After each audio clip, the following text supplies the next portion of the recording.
over for lunch and dinners quite often.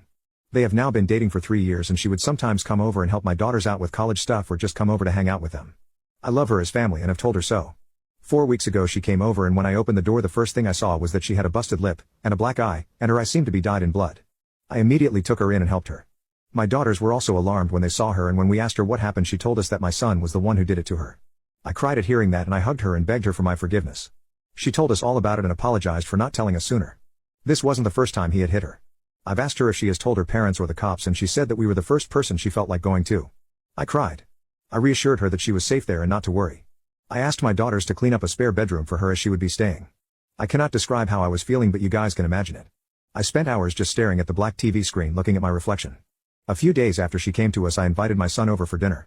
I had her consent and knowledge to do so first.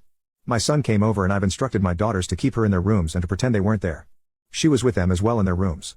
When my son knocked on my door and I saw him again, I felt sick and my blood boiled, but I kept my composure and we sat down to eat. I kept looking at his hands and knuckles and there were faint scraps and marks.